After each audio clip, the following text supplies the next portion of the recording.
Irwin, it's great to have you back. Welcome. Thank you, Sarah. Thank you. I think we have to start with the news out of President Biden, which I don't know about you, but sort of came as a surprise, certainly to the market. The pardons for possession and also the direction of the DOJ and Department of Health to look at how they classify marijuana. How big of a deal is it, do you think? So it's a really big deal. Listen, getting any news out of the president, getting any news out of the White House is important. I think we all been waiting for this. And, we've had lots of conversations out there with the senators, lots of conversations with certain congressmen and women. But to hear the president come out and pardon those that were charged with crimes on a federal basis and pardon them is a great step in the right direction for many reasons. And, what he's seeing, Sarah, is his constituents and their constituents out there want legalization to happen in cannabis. And I think the thing is figuring what's the right way to go about it. And that's what's important out there.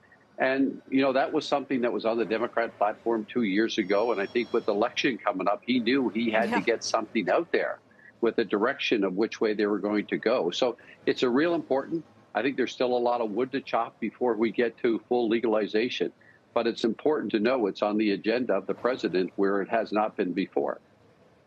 Yeah, and along with these pardons, he complained on Twitter that the United States classifies marijuana at the same level as heroin and more serious than fentanyl, which he says it makes no sense. So he's asking them to review the process of how it is scheduled under federal law. What would a change mean there, rescheduling marijuana for your business or for use? So I think rescheduling would be important to show it's not classified the same as a heroin or other, harmful drugs.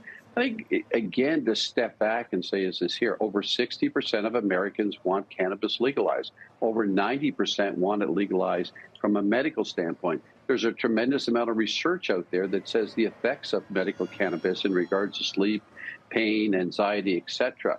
And just coming back and looking, over the last 2 days, we've traded over 100 million shares today. We traded close to that yesterday. There's a lot of investors that want to see something happen here. And that's what's important is, institutions want to be investing in this. Without the Safe Bank Act, I think it keeps some away. But I got to tell you, the demand out there for cannabis is tremendous. There's 35 states that have legalization out there today, whether it's medical or recreational.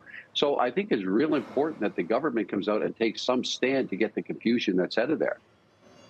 In the meantime, wanted to ask you, Irwin, about Canada, because you did put out results today. And while they were headline miss, there was some improvement there on the loss. It was a little, you're narrowing the loss. Talk to us about what's happening in the Canadian market and with your results.